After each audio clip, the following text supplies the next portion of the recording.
नमस्कार दोस्तों, ज्ञान गुण सागर में आपका स्वागत है। तो चलिए बात करते हैं आज के इंडियन एक्सप्रेस का एनालिसिस। देखते हैं आज के पेपर से एग्जाम पर्सपेक्टिव में क्या इंपॉर्टेंट आ सकता है, उसके बारे में बात करेंगे। ठीक है।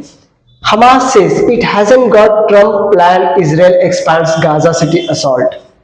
देखिए, गाजा इजराइल इनका जो पैलेस्टीन का क्राइसिस है बहुत लॉन्ग टर्म से चल रहा है। मई 2023 से चलता ही आ रहा है। ठीक है। तो देखते हैं इसके ऊपर। NATO aggression will be sent to DCC. जो सर्जी लैवरोव और नाटो के बीच में जो कंसर्न्स है उसके बारे में बात करेंगे कि जो सर्जी लैवरोव है जो कि रशिया के फॉरेन मिनिस्टर है, उनका क्या मत है नाटो के ऊपर, वो बात करेंगे। Two women's die trying to cross English channel. अभी हम इसके बारे में थोड़ा मैपिंग कर लेंगे इंग्लिश चैनल के ऊपर। ओके, क्योंकि यूपीएससी या अदर स्टेट्स स्पेसिफिक एग्जाम में ये मैपिंग का क्वेश्चन पूछता रहता है। 38 डेड इन स्टैम्पेड। स्टैम्पेड के ऊपर क्या क्या रहता है, अभी इंडिया में आपने बहुत से स्टैम्पेड देखे होंगे। ठीक है, अपना महाकुंभ का हो गया, दिल्ली स्टैम्पेड हो गया, जो बेंगलुरु का आरसीबी का स्टैम्पेड हो गया, और अभी ये वाला स्टैम्पेड, इसके ऊपर बात करेंगे। हिमाचल कोल्ड डेजर्ट के ऊपर बात करेंगे। अपने इंडिया में कितने बायोस्फीयर रिजर्व्स है उसके बारे में बात करेंगे। Okay, shift to relief camp Hyderabad after heavy rain, इसके ऊपर बात करेंगे। ठीक है। बीपीएफ के यहाँ पे 6 शेड्यूल के बारे में बात करेंगे। 6 शेड्यूल चलता जा रहा है, 6 शेड्यूल न्यूज में लगातार है। 6 शेड्यूल, ठीक है, 6 शेड्यूल के बारे में बात करेंगे। ठीक है, कौन कौन से एरिया में है, असम, मेघालय, त्रिपुरा, मिजोरम, इसके बारे में बात करेंगे। थोड़ा सा यूपीएससी का हिस्ट्री के ऊपर बात कर लेंगे। Pakistani hand was in touch with the Wangchuk, Sonam Wangchuk, इसके बारे में बात करेंगे। लद्दाख डीजीपी, ठीक है। टेरर अटैक ट्रेस्ड, जो यूनाइटेड नेशन जनरल असेंबली का 80th सेशन चल रहा है, जिसके प्रेसिडेंट इस बार जर्मनी की फॉरेन मिनिस्टर हैं, उनके बारे में बात करेंगे। ठीक है, कि 80th सेशन में क्या क्या चल रहा है। ठीक है। कुंदन कुलाम प्लांट, न्यूक्लियर जो अपने पावर प्लांट्स है, न्यूक्लियर पावर प्लांट्स इंडिया में, उसके ऊपर बात करेंगे। Okay, so let's start with this. हालांकि देखिए इस आर्टिकल में कुछ नया नहीं है, वही जो चलता आ रहा है। ठीक है, उसके बारे में बात कर लेंगे। हमास से it hasn't got Trump plan Israel expands Gaza city. अभी देखिए, ट्रम्प ने यूनाइटेड नेशन जनरल असेंबली का 80 सेशन में एक प्रपोजल रखा। ठीक है, Hamas has not been presented with the plan, let me expand it. ठीक है, Hamas agreed principle to release all the Israel hostile. Trump बोल रहा है कि देखिए हमास को जितने भी इजरायली के जो हॉस्टेजेस हैं, ठीक है, जिनको पकड़ के रखा है उनको छोड़े। इजराइल जितने भी हॉस्टेजेस रखे उनको छोड़े। ठीक है, और जो गाजा के ऊपर जो असॉल्ट हो रहे हैं, ये ट्रम्प बोल रहे हैं कि इजराइल छोड़े। ठीक है, मतलब ट्रम्प बेसिकली वही सब बोलता है कि ये सब करो वो सब करो, बाकी इन एक्शन कुछ करता नहीं हो। ठीक है, इन एक्शन कुछ कर नहीं रहे, लुकिंग लाइक मैं जैसे लास्ट टाइम उसने बोला कि मैंने 7 वॉर्स रुकवाए। ठीक है, इसके लिए मुझे नोबेल पीस प्राइज दो। तो बाकी इसके ऊपर इफेक्टिव प्लान जब तक इंप्लीमेंट नहीं होगा तब। अब देखिए ये अपना गाजा का मैप है। ठीक है, ये है अपना गाजा का मैप। इसके ऊपर थोड़ा सा बात कीजिए।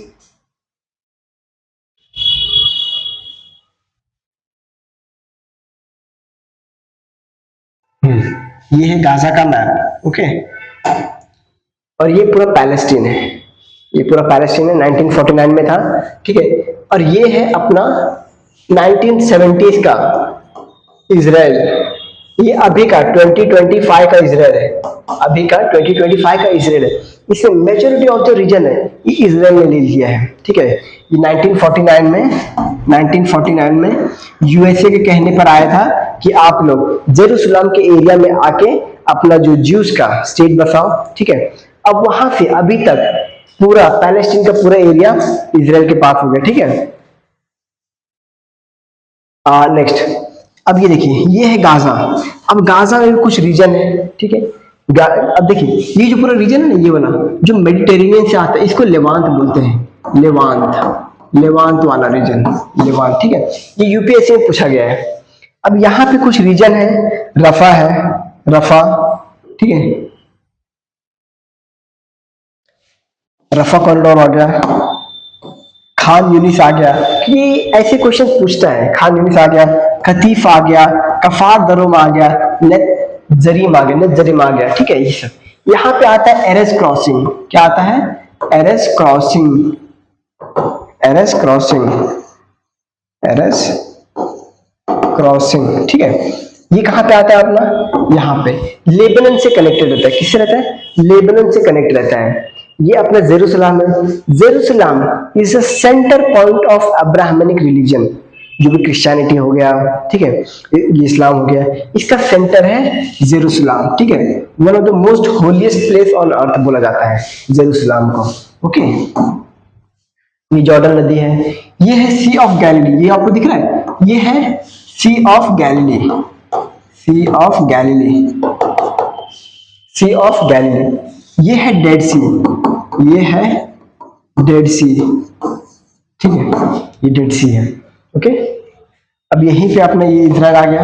यहाँ पे जॉर्डन रिवर आता है, ये है जॉर्डन रिवर, जॉर्डन रिवर, और ये अपना जॉर्डन है, जॉर्डन के इधर अपना इजराइल आता है, ओके। ये जॉर्डन रिवर है, ये हो गया। तो उसका गाजा का इश्यू चल ही रहा है, डेली उसका अपडेट आता है कि इतने लोग मर गए, इतने लोग ये हुए, घायल हुए, ठीक है। तो गाजा में चल ही रहा है। अब यहाँ बात करते हैं, any NATO aggression will be met with the decisive response. अब देखिए, ये आप कोल्ड वॉर से लिंक कीजिए कि देखिए हो सकता है new form of cold war शुरू की। देखिए सॉरी, नाटो कंटिन्यूसली न्यूज में आ रहा है। नाटो और जो रशिया है, इसका कंटिन्यूसली कंसर्न बढ़ता जा रहा है, ठीक है, चैलेंजेस बढ़ते जा रहे हैं। हर बार डेली आप न्यूज़ में देखोगे नाटो। अब पहले इसका फैक्चुअल डेटा जानते हैं, ठीक है। नाटो कब फॉर्म हुआ था? 1949 में, ओके। 1949 में नाटो फॉर्म हुआ था, नॉर्थ अटलांटिक ट्रीटी ऑर्गेनाइजेशन, ठीक है। इसका हेडक्वार्टर कहाँ पे है? हेडक्वार्टर कहाँ पे है नाटो का? नाटो का हेडक्वार्टर है ब्रसेल्स में, ब्रसेल्स। और ये कहाँ पे है? ये है बेल्जियम में। बेल्जियम कहाँ पे है? ये है बेल्जियम, ओके। ये बेल्जियम है, उसके नीचे अपना नीदरलैंड आता है, ओके। अब देखिए नेक्स्ट बात करते हैं कि नाटो का आर्टिकल 4 और 5 क्या कहते हैं। देखिए अब नाटो सेटअप क्यों हुआ था? एक होता है अपना कैपिटलिस्ट, कैपिटलिस्ट जो कि डेमोक्रेसी फॉलो कर रहा है। Not all capitalist follow democracy, but जो भी डेमोक्रेसी कंट्री है, डेमोक्रेसी जो फॉलो कर रहे हैं, ठीक है, और कैपिटलिस्ट इकोनॉमी है, जो यूएसए से इंस्पायर्ड है, यूएसए से इंस्पायर्ड है, यूएसए को अपना गॉडफादर मानते हैं, ठीक है, उनसे इंस्पायर होकर नाटो का फॉर्मेशन 1949 में हुआ। नाटो का फॉर्मेशन कब हुआ? 1949 में। उसके बाद नाटो का फॉर्मेशन हो गया। अब देखिए यहाँ पे है कम्युनिस्ट, कम्युनिस्ट, ठीक है। अब इनका कोल्ड वॉर चल रहा था, ठीक है। इन्होंने अपना एक ग्रुपिंग बना लिया, इन्होंने अपना ग्रुपिंग बना लिया, ठीक है। इसने क्या बनाया? वार्सो पैक्ट बनाया। क्या बनाया? वार्सो पैक्ट, ठीक है, जो अपना यूएसएसआर से थे, यूएसएसआर। अब देखिए नाटो क्या बोलता है? नाटो का आर्टिकल 5 बोलता है अगर किसी भी नेशन ने नाटो के किसी भी मेंबर को अटैक किया, इसका मतलब सारे नाटो के मेंबर के ऊपर अटैक हो गया। अगर किसी भी एक मेंबर पे अटैक किया, मतलब सब पे अटैक किया, और सब मिल के अटैक करेंगे, ये आर्टिकल 5 कहता है। तो यहीं पे बोल रहे हैं, तो यही सर्जी लैवरोव बोल रहे हैं कि हम भाई किसी से डरते नहीं, तुम अटैक करोगे हम भी अटैक करेंगे, तुम्हारे पास न्यूक्लियर है हमारे पास भी न्यूक्लियर है, हो जाने तो वर्ल्ड वॉर 3, ठीक है। तो यहाँ पे वही बढ़ रहे हैं कि ये Russia war wages war, Ukraine tension have mounted, NATO eastern flank. यहाँ पे देखिए, यहाँ पे बहुत लोग बोल रहे हैं ऑल ओवर वर्ल्ड, जो भी है ऑल ओवर जो वर्ल्ड जो ग्रुपिंग्स है वो बोल रहे हैं कि जो पुतिन है वो नाटो से अभी चैलेंज लेना चाहता है, ठीक है, नाटो से जो वर्ल्ड अपना वॉर करना चाहता है। लेकिन पुतिन बार बार उसको बोलते हैं कि ये सब बोगस बातें हैं, हमने ऐसा कुछ नहीं बोला है, हम सिर्फ अपने टेरिटरी को नाटो के अगेंस्ट प्रोटेक्ट कर रहे हैं, जो कि जो अगर यूक्रेन नहीं डिसाइड करता कि वो नाटो ज्वाइन करेगा तो हम उस पर अटैक नहीं करेंगे, ये पहले से कहना।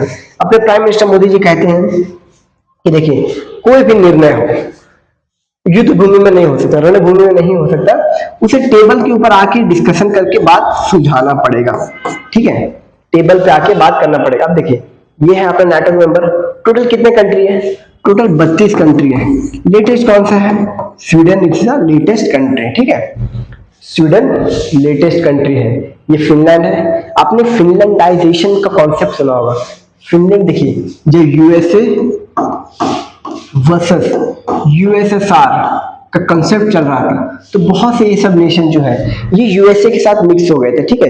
लेकिन जो स्वीडन, ये फिनलैंड है, फिनलैंडाइज बोल दिया, मैं किसी के साइड नहीं हूँ। फिनलैंडाइजेशन मतलब न्यूट्रलाइजेशन, उस समय कॉन्सेप्ट चल रहा था फिनलैंडाइजेशन, फिनलैंडाइजेशन,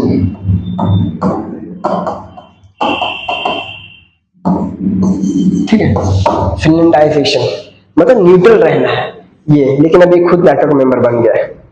ओके, नेक्स्ट बात करते हैं, 2 women dies trying to cross English channel. अब देखिए 2 वुमेन डाई हुए उसके ऊपर में, लेकिन इंग्लिश चैनल जो कि यूपीएससी के लिए इंपॉर्टेंट है ये कर लेते हैं, क्योंकि देखिए लास्ट टाइम ये जो नॉर्थ सी है ये यूपीएससी 2024 में पूछा गया था, यूपीएससी 2024 में पूछा गया था, ठीक है। ये है इंग्लिश चैनल, ठीक है। ये है थेम्स नदी, थेम्स भी यूपीएससी में पूछा जा चुका है। थेम्स, थेम्स इंग्लैंड का सबसे लॉन्गेस्ट नदी है, ठीक है, इंग्लैंड का सबसे लॉन्गेस्ट नदी है थेम्स। इसे गंगा ऑफ इंग्लैंड कहा जाता है। थेम्स को क्या कहा जाता है, गंगा ऑफ इंग्लैंड। थेम्स को क्या कहा जाता है, गंगा ऑफ इंग्लैंड। ओके, ये है इंग्लिश चैनल।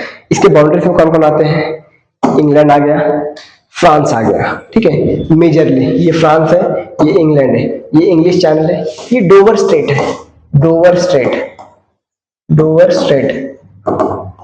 अब देखिए थोड़ा सा स्ट्रेट और चैनल के बीच में डिस्कशन कर लेते हैं कि चैनल क्या होता है, स्ट्रेट क्या होता है। ओके, देखिए स्ट्रेट वो होता है जो दो लैंड बाउंड्री के बीच में से अगर वाटर पास हो रहा है, ठीक है, तो उसको स्ट्रेट बोला जाता है। अगर वो नैरो है, काफी नैरो है, ठीक है, उसकी शैलोनेस है, मतलब बहुत ज्यादा गहरा भी नहीं है, क्या है ये, नैरो है, ठीक है, शैलोनेस है, शैलोनेस है, ओके, नैरो शैलोनेस, ओके, तो वो स्ट्रेट बोला जाएगा। लेकिन अगर चैनल कब बोला जाता है उसको, चैनल,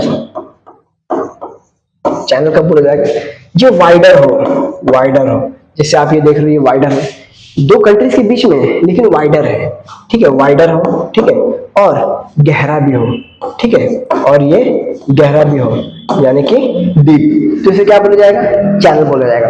अब इसी के साथ थोड़ा हम एक और डिस्कस करते हैं कि क्या होता है बे और क्या होता है gulf, what is different between gulf and what is the different between बे।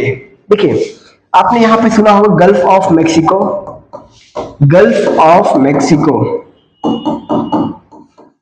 यहां पे आपने सुना होगा bay of Bengal, bay of Bengal, bay of Biscay, bay of Biscay आपको यहीं पे देखने को मिल जाएगा, ये रहा बे ऑफ बिस्के। अब देखिए basically bay of Bengal, bay of Biscay, gulf of Mexico. Gulf क्या होता है, गल्फ वो होता है जिसका अंदर का जो पोर्शन है ना, पानी का पोर्शन ज्यादा हो, लेकिन इसका जो माउथ हो, इसका जो माउथ हो वो बहुत कम हो, यहाँ से मतलब यहीं से ज्यादातर ये जो है ना पानी का सप्लाई मिलता रहे इसे, ठीक है। आपने ट्रिंकोमाली सुना होगा, ट्रिंकोमाली कहाँ पे है, ट्रिंकोमाली ये अपना श्रीलंका में है, ये अपना श्रीलंका में है, ठीक है। तो वहीं पे सेम टू सेम ऐसा ही गल्फ है, ठीक है, गल्फ आपको बहुत जगह मिल जाएगा, गल्फ ऑफ ऑस्टोक, ठीक है, गल्फ ऑफ ऑस्टोक आपको, गल्फ ऑफ थाईलैंड आपको मिल जाएगा, ठीक है। यहाँ पे क्या रहता है, जो माउथ है, माउथ इज नैरो, ठीक है, हाफ क्लोज्ड, हाफ क्लोज। अब बे में क्या होता है, आपका बॉडी छोटा है लेकिन माउथ बड़ा रहेगा। आपने बे ऑफ बंगाल देखा होगा, ठीक है, बे ऑफ बंगाल अगर आपने देखा होगा, ये देखिए यहाँ पे क्या है, इसका माउथ जो ये बड़ा है, ठीक है, बे ऑफ बिस्के का, ये देखिए ये है बे ऑफ बिस्के, ये ऐसा गया है, ठीक है। तो इसका क्या है, इसका जो माउथ है ये बड़ा है, इसीलिए इसको क्या बोलते हैं, बे बोलते हैं, bay of Bengal, bay of Biscay, ठीक है। ये होता है difference between gulf of bay, ठीक है। अब यहीं से ये कनेक्ट होता है, ये अपना नॉर्थ सी है, नॉर्थ से यहाँ से कनेक्ट होकर यहाँ पे गल्फ ऑफ बोथनिया आता है, गल्फ ऑफ बोथनिया, ठीक है। Let's come to the next point. 30 dead in the stampede at Vijay campaign में। देखिए विजय जो एक पहले एक्टर था, अभी उसने अपना खुद का पार्टी लॉन्च किया है, ठीक है, पार्टी लॉन्च किया, पार्टी का नाम क्या है, टीवीके, टीवीके, तमिलनाडु वेत्री कजकम, तमिलनाडु वेत्री कजकम। अब इसने रोड शो रखा, कहां पे, रोड शो करूर डिस्ट्रिक्ट में, करूर डिस्ट्रिक्ट कहां पे है ये, तमिलनाडु में, ठीक है। अब देखिए स्टैम्पेड जो है, अभी आपने रिसेंटली बहुत से स्टैम्पेड सुने हुए, मैं आपको लिस्ट ऑफ स्टैम्पेड गिना देता हूं। महाकुंभ में हुआ स्टैम्पेड, ठीक है, महाकुंभ में हुआ स्टैम्पेड, ओके, मैं खुद वहां पे मौजूद था, जब जितने सारे स्टैम्पेड होते हैं मैं खुद वहां पे मौजूद था, जितना हो सके मैंने हेल्प कर दिया, ये हो गया। आपने दिल्ली स्टैम्पेड सुना होगा, दिल्ली स्टैम्पेड, ओके, ठीक है। आपने आरसीबी का स्टैम्पेड सुना होगा, आरसीबी का स्टैम्पेड सुना होगा, ओके। अब ये टीवीके का स्टैम्पेड सुना आपने, टीवीके, तमिल वेत्री कजकम, ठीक है, इसका आपने स्टैम्पेड सुना। अभी उसके बाद दिल्ली हो गया, आरसीबी हो गया, टीवीके हो गया। ये सारे स्टैम्पेड के ऊपर कोई लॉ है क्या इंडिया में? There is no specific law, no specific law in India, law in India. Stampede के लिए कोई स्पेसिफिक लॉ नहीं है। हालांकि इसको कवर किस में किया जाता है, नेशनल डिजास्टर, हालांकि नेशनल डिजास्टर 2005 में स्पेसिफिकली मेंशन नहीं है, 2005 में स्पेसिफिकली मेंशन नहीं है, लेकिन ये उसमें है, ओके। नेक्स्ट बात करते हैं नेशनल डिजास्टर 2005 में। नेक्स्ट बात करते हैं जो अपना बीएनएस है, बीएनएस सेक्शन 106 में कवर होता है, सेक्शन 226 में कवर होता है सेक्शन। तो अभी फिलहाल अगर विजय अरेस्ट होता है तो ये सेक्शन 106 के अंदर तहत होगा। यहाँ पे लिखे होंगे सेक्शन वगैरह, यहाँ पे लिखे होंगे, there is no such section, यहाँ पे लिखे हुए नहीं है, ठीक है। तो ये सब सेक्शन के अंदर बीएनएस भारतीय न्याय संहिता के अंदर अरेस्ट होते हैं, ठीक है। आपने ये वाला सुना होगा कि जब पुष्पा मूवी रिलीज हुई थी, पुष्पा मूवी रिलीज हुई, उसके स्टैम्पेड में एक औरत का डेथ हो गया था, ठीक है। उसके लिए भी जो अल्लू अर्जुन है, अल्लू अर्जुन, उसको भी बीएनएस के सेक्शन में ही कवर करके पूछताछ की गई थी, ठीक है, पूछताछ की गई थी। तो ये सर, हालांकि स्टैम्पेड अपने इंडिया में बहुत ज्यादा बढ़ रहा है, ओके। नेक्स्ट बात करें, terror attack trace to that one country, Jaishankar targets Pakistan before he heads to India, God begins second role special envoy to region. अब यहाँ पे ये बात कर रहा है, ठीक है, गौर, सरजी गौर मेट लीडर श्रीलंका, बांग्लादेश, भूटान। ये सरजी गौर कौन है? ये यूएसए का एक्सटर्नल अफेयर है, ठीक है, मिनिस्टर है सरजी गौर, यूएस एम्बेसडर है, US ambassador nominee to India, मतलब अपने इंडिया में नॉमिनी रहेगा, ठीक है, अपने इंडिया का एम्बेसडर रहेगा। अब ये क्या कर रहा है, अपने इंडिया में तो ये यूएसए का एम्बेसडर रहेगा, जैसे हम अपने कंट्री से एक एम्बेसडर भेजते हैं ना। फॉर एग्जांपल एम्बेसडर कौन था? Megasthenes, Megasthenes in the court of Chandragupta Maurya,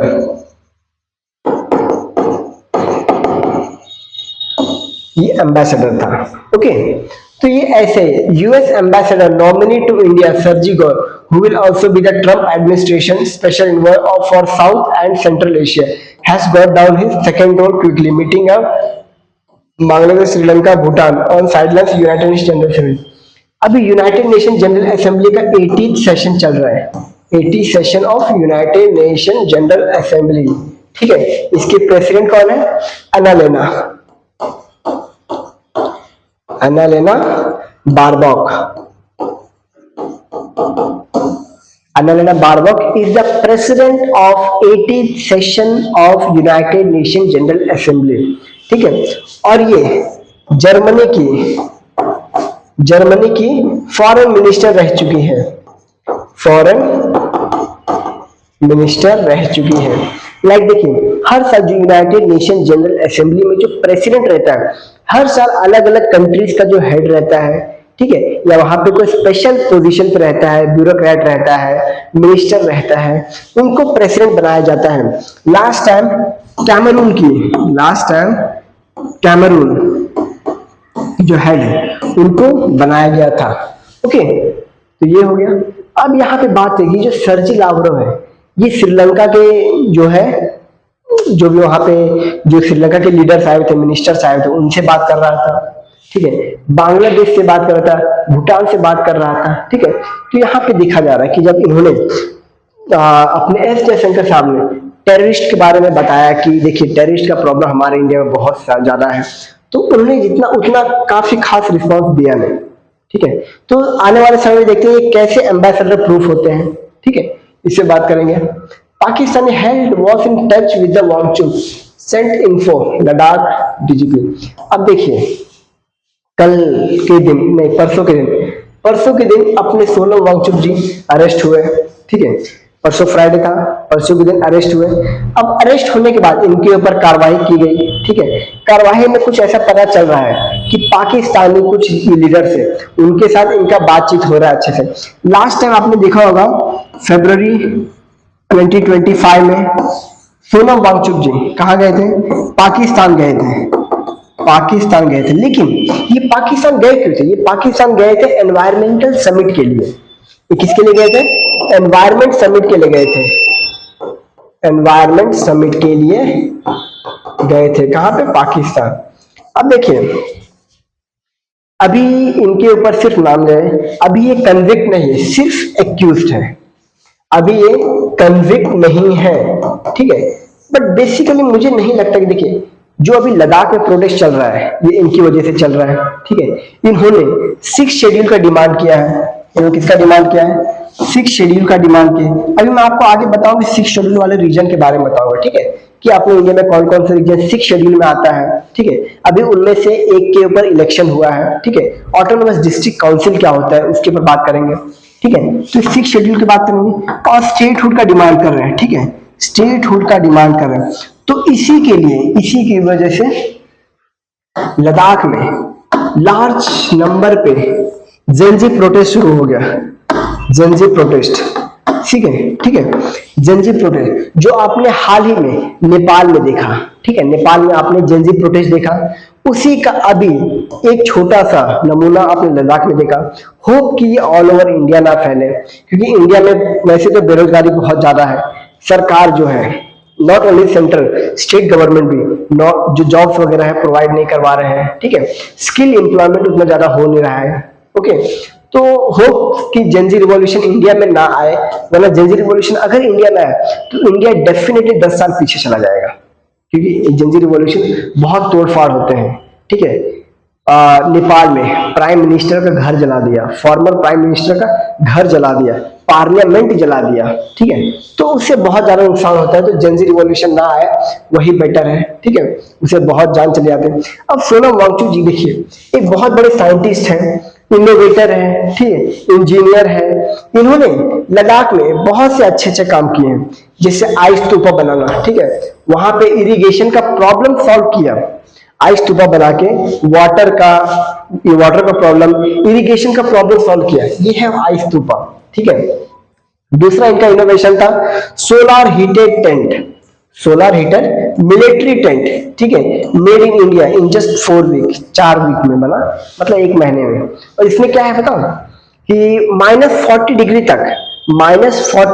तक जो अपने आर्मी है वो भी, जैसे सियाचिन ग्लेशियर हो गया, ठीक है, Siachen glacier one of the सबसे कोल्डेस्ट प्लेस में आता है, सियाचिन ग्लेशियर, ठीक है। ये इंडिया का वन होता है, यहाँ पे -50 डिग्री चला जाता है, कहीं पे -50 डिग्री कभी कभी चला जाता है, ठीक है। वन ऑफ द इंडिया का सबसे कोल्डेस्ट प्लेस है। अब इनके लिए इन्होंने सोलर हीटेड टेंट बनाया, ठीक है, सोलर हीटेड टेंट बनाया। अब टेंट में क्या है? टेंट में देखिए क्या है, यहाँ पे बेसिकली हमारे मिलिट्री ऑफिसर्स के लिए अच्छी बात है, ठीक है, ताकि इनको ठंड से बहुत ज्यादा थोड़ी बहुत राहत मिले। अब इन्हीं के लिए देखिए, जो आदमी ऐसे से इन्वेंशन कर रहा है उसको भी क्या जरूरत पड़ गई कि मुझे ये लाने पड़ेगी, ठीक है, कि प्रोटेस्ट लाना पड़ेगा। इन्होंने 6 साल से 6 ईयर से हंगर प्रोटेस्ट कर रहे थे, मतलब पीसफुल प्रोटेस्ट कर रहे थे, और वो पीसफुल प्रोटेस्ट अभी वायलेंट प्रोटेस्ट में बदल गया है, ठीक है, वायलेंट प्रोटेस्ट में बदल गया है। तो देखते हैं इनके ऊपर क्या निर्णय आता है, ठीक है, इनके ऊपर क्या निर्णय आता है, पाकिस्तान के साथ इनका क्या कनेक्शन है ये पता चलेगा, ठीक है, जैसे जैसे आगे केस का खुलासा होगा वैसे वैसे पता चलेगा, ठीक है। नेक्स्ट बात करते हैं बीएफएफ। मैंने अभी आपको बोला ना कि अभी हम बाद में 6 शेड्यूल के बारे में डिस्कस करेंगे, 6 शेड्यूल के बारे में डिस्कस करेंगे, तो 6 शेड्यूल यहीं पे आएगा, ठीक है। अब यहाँ पे देखिए, ये है Bodoland people's front. Bodoland people's front में जो Bodoland territory council, Bodoland territory council है, कहां पे है ये, असम में है, ठीक है। बोडोलैंड टेरिटरी काउंसिल, यहाँ पे एक और आएगा, 1 2 3 4 5 6 7 8 9 10, आई थिंक 11 है, लो ठीक है, 1 2 3 4 5 6, ओके। ये सब है ऑटोनोमस डिस्ट्रिक्ट काउंसिल, ये सब ऑटोनोमस डिस्ट्रिक्ट काउंसिल है, ठीक है, जो कि 6 शेड्यूल में आते हैं, ठीक है। ये किस में आते हैं, 6 शेड्यूल में आते हैं। अब यहाँ पे देखिए, अभी रिसेंटली बोडोलैंड, ये जो है बोडोलैंड टेरिटरी काउंसिल, यहाँ पे क्या हुआ, इलेक्शन हुआ, ठीक है, मैंने आपको बताया था। यहाँ पे भी 40 सीट है, 40 सीट्स के ऊपर इलेक्शन हुआ। अब इस इलेक्शन में जो बीपीएफ है, Bodoland people's front, Bodoland people's front, ये जीत चुका है। कितना मार्जिन लाया इसने, 40 में से 28 सीट, ठीक है, 28 सीट वो 17 इन 2020, मतलब 10 सीट इस बार ज्यादा जीता इन लोगों ने, ठीक है। तो इन्होंने अपनी सरकार बना ली, कहां पे, बोडोलैंड टेरिटरी काउंसिल। ये क्या है, एक ऑटोनोमस डिस्ट्रिक्ट काउंसिल है जो कि 6 शेड्यूल के अंदर आता है, ओके। अब अपने इंडिया में देखिए, टोटल असम, मेघालय, त्रिपुरा, मिजोरम, इसको आप शॉर्टकट ऐसे याद रख सकते, एएमटीएम,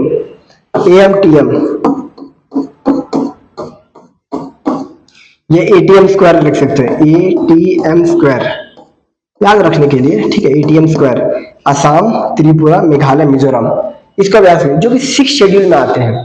6 शेड्यूल में इनका एक अलग ऐसा कानून है कि यहाँ पे एक ऑटोनोमस डिस्ट्रिक्ट काउंसिल बना सकते हैं, जहां पे हालांकि यहाँ पे 30 सीट है, ऐसा मतलब माना जाता है कि 30 सीट्स रहेंगे, उसमें से जो 26 है इसके ऊपर इलेक्शन होगा और 4 नॉमिनेटेड होगा, ठीक है। लेकिन अब कानून बदल गए, अब 40 सीट है, चारों में डायरेक्ट इलेक्शन होगा, क्या होगा, डायरेक्ट इलेक्शन होंगे, ठीक है। अब यहाँ पे देखिए, इसमें कौन जीता है, बोडोलैंड पीपल्स फ्रंट जीत गया। अब देखिए, अब यहाँ पे 6 शेड्यूल का कहानी ये है कि सेंटर या स्टेट कोई भी लॉ बनाएंगे, वो लॉ इन जो जितने भी कितने हैं 10 autonomous district council all over India में है, इनके ऊपर डायरेक्ट लागू नहीं होंगे जब तक ये खुद मॉडिफाई ना करें या मॉडिफाई ना करवाए, ताकि इनका जो कल्चर है, ट्रेडिशंस है, वो हट ना हो, ओके। जो इनका कल्चर और ट्रेडिशन है वो हट ना हो, तब जाके इनका ये होता है, ठीक है। अब यहीं पे जो अपने सोनम वांगचुक जी हैं, वो क्या कर रहे हैं, 6 शेड्यूल का डिमांड कर रहे हैं, ठीक है, 6 शेड्यूल का डिमांड कर रहे हैं। अब देखिए, अभी जो अपना यहाँ पे भी जो जीता है, कौन जीता है, बोडोलैंड पीपल्स फ्रंट। इसके पहले कौन कौन था पता है, इसके पहले था UPPL, United People's Party Liberal, and BJP, दोनों का अलायंस, दोनों का कोलिशन था, तो उनका सरकार था। और स्टेट पे भी ये अभी बीजेपी का सरकार था, ठीक है। तो अभी बीपीएफ जीत चुका है। तो भी यहीं पे हम बात करें, देखिए यहाँ पे हुआ था इलेक्शन, ये है बोडोलैंड का बोडोलैंड टेरिटोरियल काउंसिल, ठीक है। इसमें कौन कौन से रीजन आते हैं, कोकराझार, ठीक है, आप इसको नोट डाउन कर सकते हैं, कोकराझार आ गया, चिरांग आ गया, बक्सा आ गया, उदलगुरी आ गया, ये रीजन को नोट डाउन कर सकते हैं, एग्जाम पर्सपेक्टिव में पूछा जा सकता है, ठीक है। कोकराझार, चिरांग, बक्सा, उदलगुरी, ये क्या है, बोडोलैंड टेरिटरी काउंसिल, जो कि ऑटोनोमस डिस्ट्रिक्ट काउंसिल है, उसी के अंदर टेरिटरी है, ठीक है। और ये क्या है, 6 शेड्यूल है, कहां पे है, असम में, ठीक है। अलग हो गया, दिमा हसा हो गया, ठीक है, करबी एंगलम हो गया, और भी यहाँ पे गैरो, जयंतिया, खासी मेघालय में हो गया, ठीक है। ये ऑटोनॉमस डिस्ट्रिक्ट काउंसिल्स है। अब यहाँ पे नेक्स्ट बात करते हैं हिमाचल कोल्ड डेजर्ट के बारे में। Himachal cold desert enters UNESCO biosphere reserve list. अपने इंडिया में टोटल 18 बायोस्फीयर है, 18 बायोस्फीयर्स है, ठीक है, 18 बायोस्फीयर है।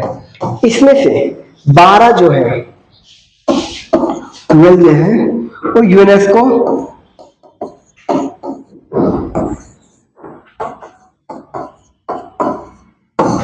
मैन एंड बायोस्फीयर में आता है। World network biosphere reserve, world network biosphere reserve, ठीक है। Man and biosphere reserve, man and biosphere, MAB, आप इसको MAB याद रखो, मैन एंड बायोस्फीयर रिजर्व रख रहे हैं, ठीक है, okay, man and biosphere reserve. अब देखिए यहां पे आप थोड़ा इसके बारे में देख लीजिए, ठीक है, कि कितने सारे जो अपने इंडिया में है। अपने इंडिया में टोटल 18 बायोस्फीयर रिजर्व है, जैसे मैंने आपको बताया। टोटल इंडिया में कितना है, 18 बायोस्फीयर रिजर्व। उसमें से 18 में जो 12 आते हैं, 12 आते हैं ये मैन एंड बायोस्फीयर रिजर्व में आते हैं। अब देखिए 18 आपको याद करना मुश्किल हो कि कौन सा आता है कौन सा नहीं आता है, तो एक काम कीजिए, ये आप इसको ऐसे याद रखिए कि कौन सा आता है पहले वही देख लीजिए, ओके।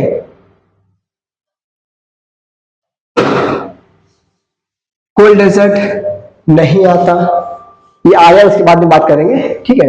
रन ऑफ कच्छ नहीं आता, ठीक है। पंचमढ़ी नहीं आता, शेषलांग नहीं आता, दिहांग दिबांग नहीं आता, दिब्रू सैखवा नहीं आता। कितने हुए, 1 2 3 4 5 6, टोटल 6 नहीं आते, 12 आते हैं, ओके, 12 आते हैं। अब यहाँ पे देखिए 12 आते हैं। अभी रिसेंटली कोल्ड डेजर्ट जो है ये भी इन 12 के लिस्ट में आ गया, मतलब ये कितना हो गया, ये भी 13 हो गया। World network of biosphere reserve, world network biosphere reserve, man and biosphere reserve भी इसको बोला जाता है, ठीक है, ताकि दोनों को प्रिजर्व कंजर्व कर सके, एनवायरमेंट के साथ मैन भी रह सके, ठीक है। अब यहाँ पे देखिए ये टोटल अपने बायोस्फीयर रिजर्व है, ठीक है। अब यहाँ पे कोल्ड डेजर्ट बायोस्फीयर रिजर्व के बारे में थोड़ा पढ़ेंगे, ठीक है। कौन कौन सा रीजन आया, Lahaul Spiti wild life sanctuary, snow leopard flagship, जो स्नो लेपर्ड है ना, स्नो लेपर्ड, वो भी इसी में आ रहा है, ठीक है। Cold desert biosphere reserve, Himachal Pradesh 25 biosphere reserve across several countries have been included world network biosphere reserve. अब देखिए जो बायोस्फीयर रिजर्व जो अपना कोल्ड डेजर्ट हुआ है, इसमें कौन कौन सा आएगा, उसके रीजन, उस रीजन के अंदर, क्योंकि यूपीएससी ने पूछा था कि नीलगिरी बायोस्फीयर रिजर्व के अंदर कौन कौन से नेशनल पार्क आते हैं, वाइल्ड लाइफ सेंचुरी आते हैं, ठीक है। नीलगिरी बायोस्फीयर रिजर्व के अंदर, नीलगिरी बायोस्फीयर रिजर्व के अंदर कौन कौन से नेशनल पार्क आते हैं, ठीक है, ये वाइल्ड लाइफ सेंचुरीज आते हैं, ओके, पूछा गया था। अब यहाँ पे देखते हैं कि इसके अंदर कौन कौन से आते हैं, ओके। इसके अंदर आता है लाहौल फॉरेस्ट आता है, 12 लच्चा पास आता है, ठीक है, 12 लच्चा पास आता है, ओके। रोहतांग ये अपना ग्रेट हिमालयन ये डेजर्ट आता है, वही अपना ये बायोस्फीयर रिजर्व, ठीक है। खीर गंगा नेशनल पार्क आता है, खीर गंगा नेशनल पार्क भी आता है, ओके।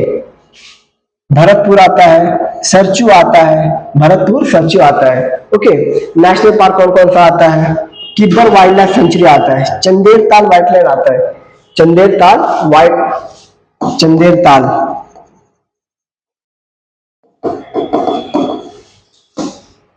चंदेर ताल, चंदेर ताल आता है, ठीक है, चंदेर ताल आता है। सरचू प्लेन्स आता है, क्या आता है, सरचू प्लेन्स आता है, सरचू प्लेन्स आता है, ओके। और कौन हो गए, विंडस्प्रेड प्लेट्यू हो गया, ग्लेशियर वैली, अल्पाइन लेक्स आ गया, ये सब इसके अंदर आते हैं। ये यूपीएससी में पूछा गया था, ठीक है, यूपीएससी में पूछा कि नीलगिरी बायोस्फीयर रिजर्व के अंदर कौन कौन से आते हैं। तो हिमाचल कोल्ड डेजर्ट के अंदर कौन कौन से आते हैं, 12 लच्चा हो गया, लाहौल स्पीति हो गया, भरतपुर हो गया, सरचू हो गया, national pin valley national park हो गया, क्या हो गया, pin valley national park, pin valley national park हो गया, किब्बर वाइल्ड लाइफ सेंचुरी हो गया, क्या हो गया, Kibber wild life sanctuary, Kibber wild life sanctuary हो गया, चंदेर ताल, सरचू प्लेन्स, ये सब आ गए। अब कोल्ड डेजर्ट क्या यहाँ पे एरिया दिया हुआ है, नॉट सो इम्पोर्टेंट, उतना नहीं पूछा जाए, ठीक है। तो लेट्स कम टू नेक्स्ट अपना ये मूसी रिवर के बारे में बात किया गया यहाँ पे। तो भी देखिए फ्लड आया, ठीक है, about 1500 shifted to relief, 1500 people shifted to relief. अब कितनों का डेथ हुआ ये यहाँ पे मेंशन नहीं किया गया। तो यहाँ पे जो मूसी रिवर है ना, ये हैदराबाद का यहाँ पे मूसी रिवर है, ठीक है। Musi river is a tributary of Krishna river, ठीक है, कृष्णा रिवर का ट्रिब्यूटरी है। और ये है कृष्णा रिवर, ये कहाँ से फ्लो कर रहा है, ये है कृष्णा रिवर, ठीक है, ये है कृष्णा रिवर। ओके, थोड़ा सा बड़ा ले लेता हूं, ये है Krishna river.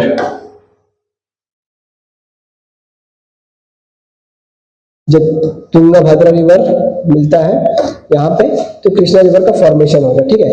Bhima river also called one of the largest tributary of Krishna river, ठीक है। अब यहाँ पे ये है मूसी रिवर, ठीक है, ये मूसी रिवर है। यहीं पे जो इतना जो बाढ़ दिख रहा है आपको, ये मूसी रिवर में ही है, ये जो है ये मूसी रिवर में ही है। अब मूसी रिवर, ये देखिए ये है मूसी रिवर, ओके, ये है मूसी रिवर। अब यहाँ पे गोदावरी का कुछ अलग अलग ये दिया गया है, कौन कौन सा रीजन, मतलब कौन कौन से रिवर है जो ट्रिब्यूटरीज में आते हैं। तो क्या आता है, मुन्नेरू आता है, मुन्नेरू आता है, ठीक है। फिर अपना मूसी आ गया, हलिया आ गया, डिंडी आ गया, भीमा आ गया, ठीक है। ये जो मंजीरा है ये गोदावरी का है, मंजीरा गोदावरी का है, ठीक है। कृष्णा आ गया, कोयना आ गया, आपने कोयना डैम के बारे में सुना होगा, कोयना रिवर डैम, ठीक है।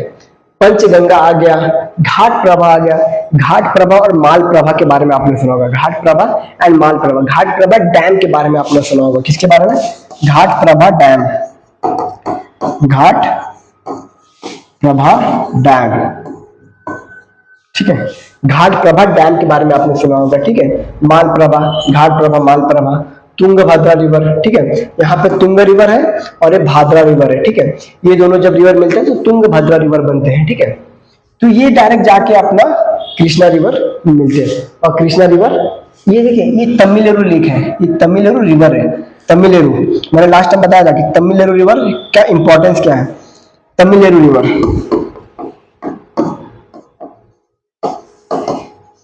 यूपीएससी 2023 में पूछा गया था कि कोल्लेरू लेक को, यहाँ पे एक लेक है कोल्लेरू लेक, कोल्लेरू लेक, इसको फीड कौन करता है, इसको फीड कौन करता है, तो कौन करता है, तमिलेरु रिवर। कौन करता है, तमिलेरु रिवर, ठीक है। कृष्णा और गोदावरी डायरेक्ट कोल्लेरू लेक को फीड नहीं करते, ओके। यहाँ पे कुछ फैक्चुअल दिया गया है, किसके बारे में, मूसी रिवर के बारे में, factual about the Musi river. आप यहां से इसको पढ़ सकते हो, ठीक है। अनंतगिरी हिल से निकलता है, कहां से निकलता है, अनंतगिरी हिल, अनंतगिरी हिल्स, अनंतगिरी हिल्स से निकलता है, ठीक है। यहाँ पे पूरा 90 किलोमीटर दिया हुआ है, तो हैदराबाद, वेस्ट ऑफ हैदराबाद ये सब दिया गया है, ठीक है। Krishna river, Wazirabad, Nalgonda district, covering distance of 250 kilometre. तो ये सब कुछ फैक्चुअल इंपॉर्टेंस है, आप इसको देख सकते हैं, ठीक है। UPSC the story of India top recruiter. अब देखिए यूपीएससी एग्जिस्टेंस में कैसे आया, यूपीएससी एग्जिस्टेंस में कैसे आया, ठीक है, उसके बारे में बताया गया है। एक्सक्यूज मी,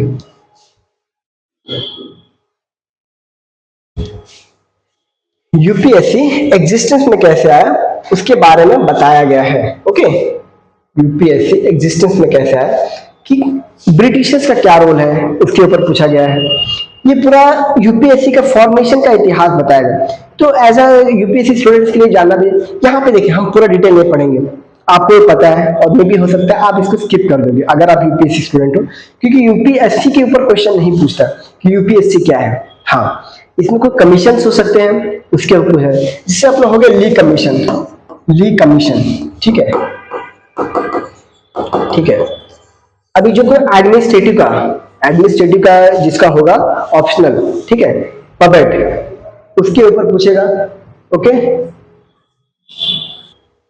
तो हमने ली कमीशन के बारे में पढ़ा था, देखिए ली कमीशन के बारे में अगर आप पढ़ लोगे थोड़ा सा तो इसके ऊपर कुछ क्वेश्चंस आ सकते हैं। तो देखिए यूपीएससी बेसिकली कब फॉर्म हुआ, कैसे फॉर्म हुआ, इसका इतिहास जाता है ईस्ट इंडिया कंपनी से, ठीक है।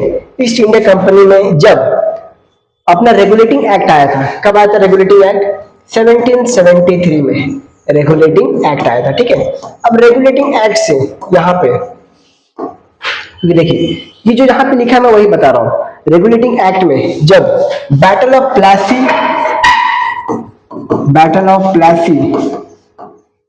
और बक्सर, ठीक है, कब हुआ था? ये अपना 1764 में हुआ था, ये 1757 में। इसको होने के बाद अंग्रेजों को ऑल ओवर कंट्रोल मिल गया अपना इंडिया में। उसके बाद ये हो गया 64। 1773 में बंगाल वाले, क्योंकि यहाँ पे इनको दीवानी राइट्स मिल जाता है, टैक्स कलेक्शन का अथॉरिटी मिल जाता है कि वो अब टैक्स कलेक्ट कर सकते हैं, और एडमिनिस्ट्रेटिव वर्क जो रहेगा वो वहां के नवाब के ऊपर रहेगा, ठीक है।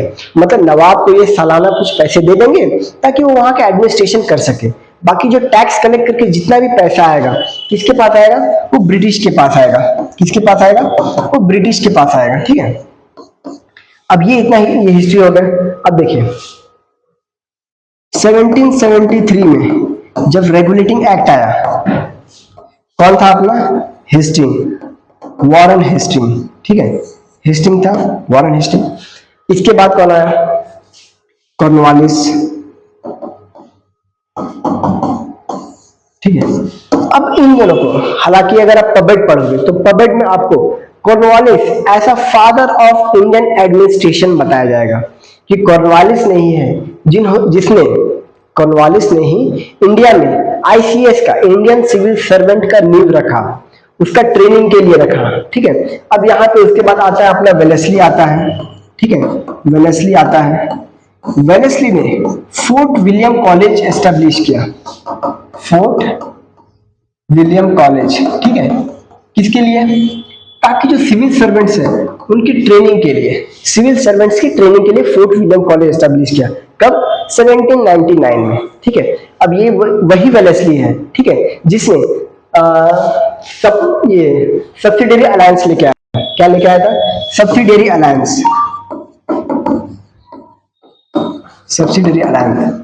अब देखिए इतना हिस्ट्री में जाने का कोई दिक्कत नहीं, बस यही कि इन लोगों ने ही जो अभी इंडिया में सिविल सर्वेंट्स है, ब्यूरोक्रेट्स है, आईएएस ऑफिसर्स है, इनका नींव रखा कि और उसके बाद जब 1858 में जब ग्रेट रिवोल्ट हुआ, ठीक है, ग्रेट रिवोल्ट हुआ, उसके बाद जो क्वीन विक्टोरिया है, विक्टोरिया, उसने प्रोक्लेमेशन दिया कि अब जो इंडिया में जो भी रीजन्स है उसको कॉन्कर नहीं करेंगे, लेकिन जितने भी रीजन अभी ब्रिटिश रीजन के अंदर आते हैं उनको एडमिनिस्टर करने के लिए ब्यूरोक्रेट्स हायर करेंगे, ब्यूरोक्रेट्स।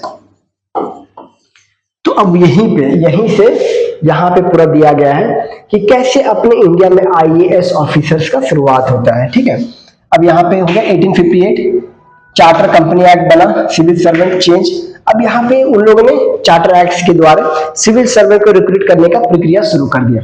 पहले क्या था, जो सिविल सर्वेंट्स थे वो बेसिकली जो लंदन है, लंदन में एग्जाम होता था, वहां से बेसिकली जो भी ब्रिटिशर्स थे, ब्रिटिश सिटीजन थे, वही लोग इंडिया में आईएएस ऑफिसर्स रहेंगे।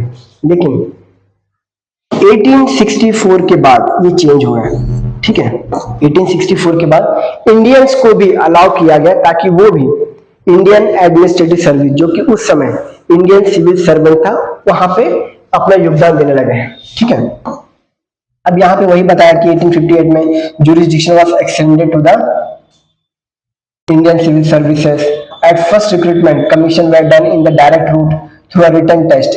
इससे पहले क्या होता था, इससे पहले बोलते थे जो भी अपने राजाओं के ये थे कि ये काम करो, तुम आइए आईसीएस बन जाओ, ये विदाउट एनी एग्जाम। लेकिन उसके लिए बहुत प्रोटेस्ट होने लगे इंग्लैंड में, ठीक है, क्योंकि इंडिया में तो कोई प्रोटेस्ट करता कोई सुन नहीं पाता, लेकिन जो वहां के सिटीजन उन्होंने प्रोटेस्ट किया, तब जाके इसको ओपन टेस्ट बनाया गया, ठीक है, open test. At first world war, ये अपना वर्ल्ड वॉर के बारे में बताया गया है। Staff selection board was set to manage this. यहाँ पे क्या था, इनका जो है जो आईएएस ऑफिसर है, उस समय आईसीएस ऑफिसर्स माना जाता है, उनका इंटरव्यू कंडक्ट कराने का जिम्मा था इनका, स्टाफ सिलेक्शन बोर्ड, ताकि एक अच्छे एबल और कैपेबल आईएएस ऑफिसर हायर कर सके, क्योंकि इंडिया का जो ब्यूरोक्रेसी था उसमें बहुत ज्यादा एडवांस नहीं था, फिर भी उस समय के लिए बहुत ज्यादा एडवांस था, ठीक है। अभी के हिसाब से तो बहुत कम ये उस समय, लेकिन उस समय जो ब्यूरोक्रेसी था वो बहुत ज्यादा एडवांस था। तो आईसीएस एग्जाम, तो अब वहां से रेगुलरली आईसीएस एग्जाम कंडक्ट होने लगा। अब 1922 से क्या हुआ, 1922 से इंडिया में भी कंडक्ट कराने लगे। हालांकि 1864 से इंडियंस को लंदन जाना पड़ता था एग्जाम देने के लिए, ठीक है, लंदन जाना पड़ता था एग्जाम देने के लिए, ओके। लेकिन 1922 के बाद इंडिया में भी एग्जाम शुरू हो गए, ठीक है, इंडिया में भी एग्जाम शुरू हो गए। अब यहाँ पे वही बताया गया है कि 1926 में जो SSB handed over the responsibility recruitment to very public service commission, sir Ross Barker serve is chairperson. India में 1925 में फेडरल पब्लिक सर्विस कमीशन की एस्टैब्लिशमेंट होती है, ठीक है। उस समय इसको commission establish both federation and each provinces के लिए भी सिलेक्शन शुरू हो गया। अब यहाँ पे वही बताया गया है, federal public service commission establish हुआ, ठीक है। Sir Eyre Gordon took of the sir. तो यहाँ पे ये जो इंपॉर्टेंट जो नाम दिए गए वो आपको किसी भी एग्जाम में पूछा नहीं जाएगा कि कौन उसका ये किया था, ठीक है, कौन चेयरमैन बना था, ये आपको कभी पूछा नहीं जाएगा। हाँ, यहाँ पे जो कमीशन है वो पूछे जा सकते हैं। अब कमीशन क्या था, पहला कमीशन अपना मकाले कमेटी आता है 1854 में, ठीक है, 1854 में मकाले कमेटी आता है। ये रूल्स एंड रेगुलेशन सेट करता है कि इंडिया में किस प्रकार आईसीएस का एग्जाम कंडक्ट होगा, कौन कौन एलिजिबल होंगे, उसके लिए मकाले में ये रूल्स एंड रेगुलेशन सेट किए। उसके बाद ली कमीशन आता है, ठीक है। ये ढोलपुर हाउस बताया जा रहा है ना कि ढोलपुर हाउस पहले जो ये राजा का था, ये राजा और ढोलपुर का था, ठीक है, तो वो इंडिया के साथ ज्वाइन हुए। फिर जो ढोलपुर हाउस है वो स्पेसिफिकली यूपीएससी को दे दिया गया हमेशा के लिए, ताकि वो इंडिया में यूपीएससी का एग्जाम कंडक्ट करवाते रहे टाइम टू टाइम, और इंडिया के लिए एक एबल ब्यूरोक्रेटी का ये स्टैंडर्ड सेट करे, ठीक है। तो यहाँ वही बताया गया है। अब यहाँ पे ली कमीशन के बारे में आप सुन लीजिए, पब्लिक सर्विस कमीशन अब यहाँ पे कौन कौन, जैसे अपना देश जब आजाद हुआ तो इसके पीछे कहानी है। जैसे अपने नेहरू चाहते थे कि जो ब्यूरोक्रेसी हो वो इंडिया से हट जाए, ब्यूरोक्रेसी इंडिया से हट जाए, इंडिया में किसी प्रकार का ब्यूरोक्रेसी नहीं, कोई आईएएस ऑफिसर नहीं रहेगा। लेकिन अपने सरदार वल्लभ भाई पटेल जी जानते थे कि ब्यूरोक्रेसी कितना इंपॉर्टेंस है, ठीक है। जो पॉलिटिशियंस होते हैं उनके पास पैसा है, ठीक है, उनके पास पैसा है, वो अगर लॉ बनाएंगे तो वो सिर्फ पैसे के बलबूते पे ही मिनिस्टर बनते हैं, ठीक है। उनके पास उतना टेक्निकल नॉलेज नहीं होता, लॉ एंड ऑर्डर के ऊपर इतना टेक्निकल नॉलेज नहीं होता जिससे वो लॉ का फॉर्मेशन कर सके, लॉ एंड ऑर्डर मेंटेन कर सके। तो अपने जो वल्लभ भाई पटेल जी थे उन्होंने बोला हाँ हमें ब्यूरोक्रेसी चाहिए, क्योंकि वो बहुत ही टेक्निकली एडवांस रहते हैं, मेंटली प्रिपेयर्ड रहते हैं, पढ़े लिखे रहते हैं, उन्हें लॉ एंड ऑर्डर का अच्छा ज्ञान रहता है। तो उस समय अगर वल्लभ भाई पटेल ने भी हाँ बोला तो आज अपने इंडिया में ब्यूरोक्रेसी नहीं होता, ठीक है। मोरारजी देसाई के बारे में बताया गया है, के हनुमंत राय, ठीक है, 1960 जो कमिटी बैठा था, इसके ऊपर बाद में अलग अलग ये लेवल पे चेंजेस लाते गए, ठीक है, कि जो अपना SC ST का रिजर्वेशन भी लाया गया, ठीक है। तो यहाँ पे वही सब बताया कि कैसे आईएएस ऑफिसर का ये जो है। और फिर ये देखिए यहाँ पूजा खेड़कर का नाम मेंशन है, पूजा खेड़कर का नाम मेंशन है, पूजा खेड़कर, पूजा सिंघाल आपने सुना होगा, जो आईएएस ऑफिसर जो करप्शन के केसेस में पड़ी गई थी, ठीक है। Candidate malpractices by candidates like Puja Khedkar, जिन्होंने अपना फेक सर्टिफिकेट बना के आईएएस ऑफिसर का पद हासिल किया था, ठीक है, फेक सर्टिफिकेट्स बना के। तो ये सब बेसिकली यूपीएससी का हिस्ट्री के बारे में बताया, यूपीएससी के फॉर्मेशन वगैरह। नेक्स्ट बात करते हैं कुंदनकुलम के बारे में। बात किया है कुंदनकुलम न्यूक्लियर पावर प्लांट, ये है कुंदनकुलम न्यूक्लियर पावर प्लांट, ठीक है। अपने इंडिया में टोटल 8 न्यूक्लियर पावर प्लांट्स है। इंडिया का टारगेट है अभी इंडिया टोटल 22,000 मेगावाट,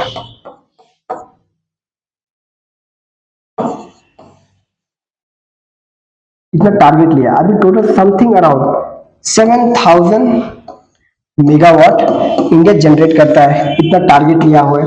और 100 गीगावाट तक का टारगेट है, कब तक का, 2047 तक, जो अपने India prime minister Modi ji ने बोला है कि 2047 तक India will be a developed nation.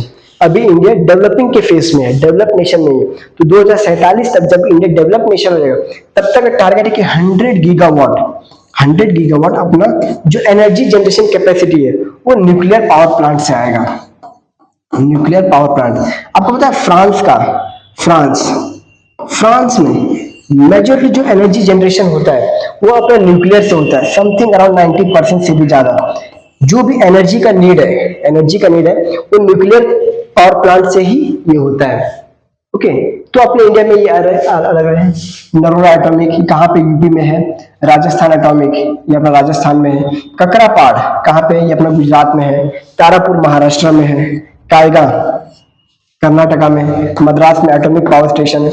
अब यहाँ पे ये देखिए, होल्टेक शिप की fuel storage module to NPCIL कुंदनकुलाम। अभी देखिए कुंदनकुलाम है, ठीक है, और अपने इंडिया में अलग अलग जैसे तारापुर हो गया।